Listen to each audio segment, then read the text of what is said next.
The boy had no name, not one anyone gave him anyway. Names were for people who had someone to call them: a mother at a doorway, a father at a table, a voice that made the word feel like something worth a hoppity. Being. In the tunnels beneath Noxus, in the black capillary network of passages that ran under the city like veins under skin, names were a luxury. Survival was the only currency that mattered.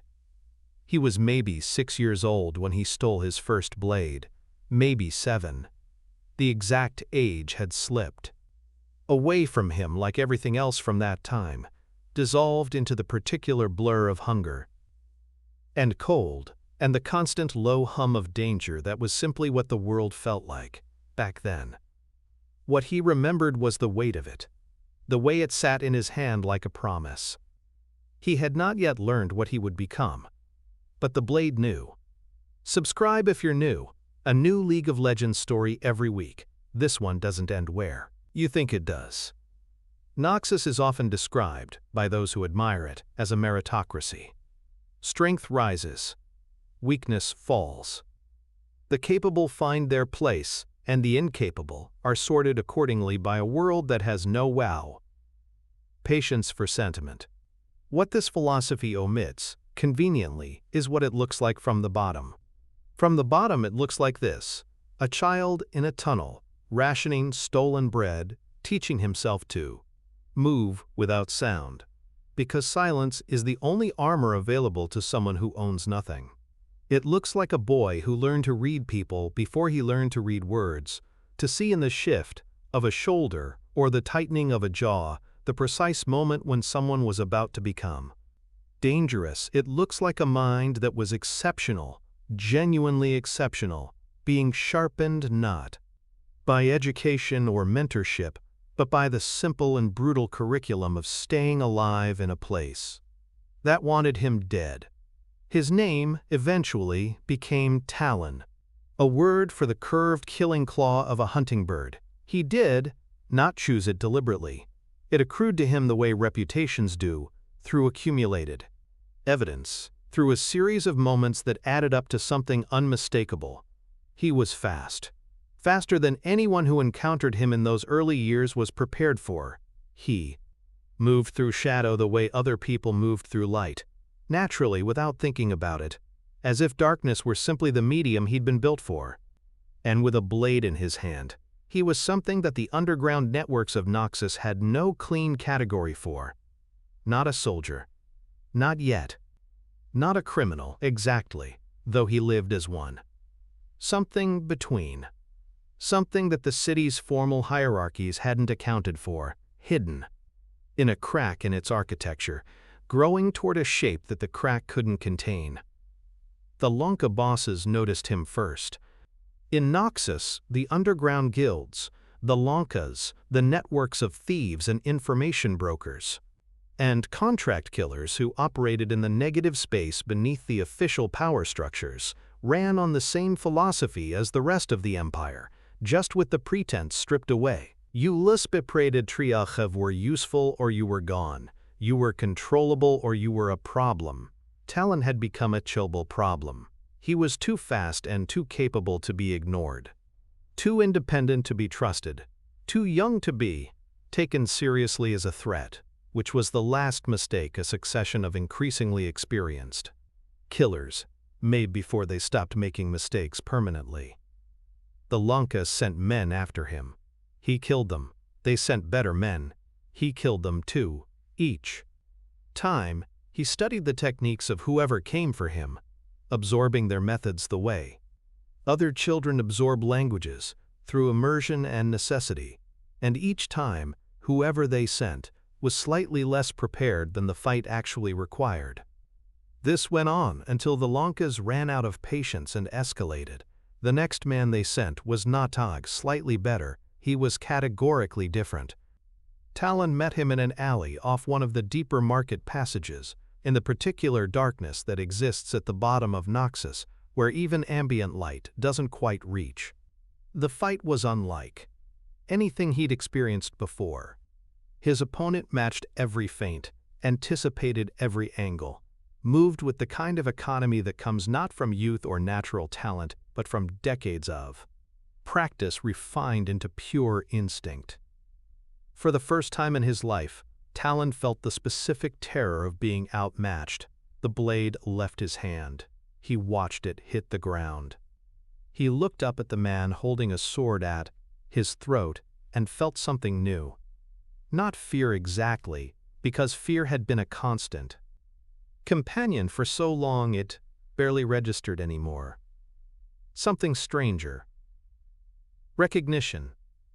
The prosody, understanding that this was, finally, a person whose capabilities exceeded his own. The man lowered his sword. "You have two options," he said. His name was General Du Couteau. The general was one of the most significant figures in Noxian military intelligence, a man whose reputation operated in the same registers as Talon's own, just several orders of magnitude higher and with the full weight of the Empire behind it.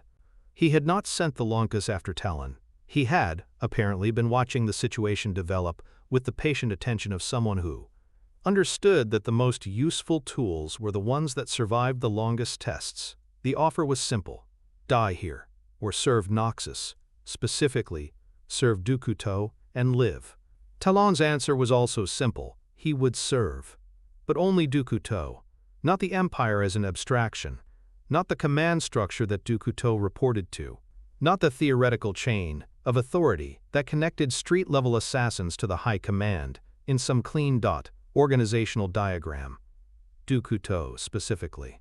Because he was the only person Talon had ever encountered who was, plainly and demonstrably, better than him. And Talon had learned in the tunnels, in the alleyways, in every encounter that had shaped the person he'd become, that the only obedience worth giving was the kind you couldn't argue with. Du Couteau accepted these terms, which said something about him too. What followed was years of work that did not appear in any official record of Noxian military operations. Talon moved through the Empire's shadow infrastructure, the places where the official story of Noxian power had gaps, and where the actual work of maintaining it happened. He crossed into Freljord's frozen passes carrying messages that would have started wars if intercepted. He walked through the internal chambers of Bandle City's governance in the middle of the night and left without being seen. He stood in rooms where decisions were made and Reki watched the people making them, cataloging weaknesses with the same automatic precision he'd developed as a child, watching tunnel traffic for signs of danger. He was, by this point, genuinely exceptional, and he knew it. And he also knew, with the clarity that had always been his most important survival tool, that this knowledge was worthless without someone directing it towards something that mattered. Du Couteau gave him that, not warmth. Neither of them had much use for warmth, but purpose, direction. The functional equivalent of what other people called loyalty, though Talon would not have used that word. It was simpler than loyalty. Du Couteau was better, therefore Du Couteau's judgment could be trusted. Therefore Du Couteau's orders were worth following. This was the entire architecture of Talon's ethical life, and it was sturdier than it sounded. The general disappeared without warning, not a death. Nothing confirmed, no body, no clear story, just absence. A presence that had structured Talon's existence for years, simply gone, leaving a silence that had a specific shape. The shape of the only relationship in Talon's life that had ever been, in any meaningful sense, real. He considered his freedom. He could walk. There was no formal contract, no chain he couldn't cut, no institutional mechanism that could compel him to stay. The Empire was large, and he was spurious. Very hard to find. He could disappear into it as cleanly as he disappeared into the tunnels under shock. Noxus as a child. He didn't. What he felt in Du Couteau's absence was not grief, exactly. Not the way other people described grief. It was more like a navigational problem, the particular disorientation of losing the fixed point you'd been using to locate yourself. And underneath the disorientation, something quieter and more insistent: suspicion. People like Du Couteau did not simply vanish. Not without someone wanting them to. Talon began asking questions that couldn't be asked directly. He moved back through the networks he knew, the informants, the brokers, the people whose existence depended on knowing what they shouldn't. He followed threads that went cold, and then picked up the next thread. He moved with the patience he'd learned in the tunnels, the patience of someone who has spent a lifetime tracking things through darkness. The trail led, eventually, to the Institute of War, the place where champions gathered, where power was formal and visible and tested in the explicit arena of the League, where someone who wanted answers about what had happened inside Noxus's highest levels might find them if they were willing to compete for the access to ask. Talon stood at the entrance of the Institute and considered what he was about to do. He was not fine built for formal competition. He was built for the approach from behind, for the shadow between Dickus II, the torchlight, for the fight that was over before the opponent knew it had started. An arena was Badr, the opposite of everything that had kept him alive. He walked in anyway, not for the Empire, not for Noxus's ideology or its martial philosophy or any of the abstractions that other champions carried into the arena with them like banners.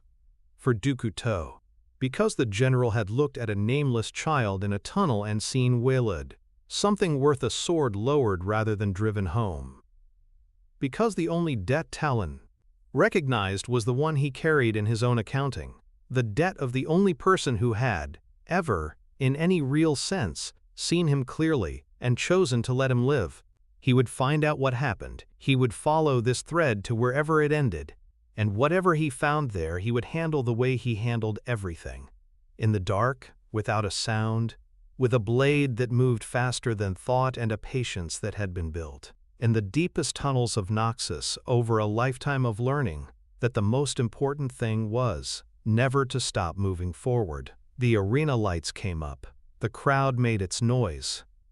Talon stood in the light and looked exactly like what he was, someone who had never belonged here, who had never belonged anywhere, who had found his one fixed point and refused to let it go. In the tunnels of Noxus, they say the most dangerous thing is not the assassin you see coming, it is the one who was already there when you arrived. If this story reached you, subscribe. Every week, a new League of Legends lore. The ones history left in the dark.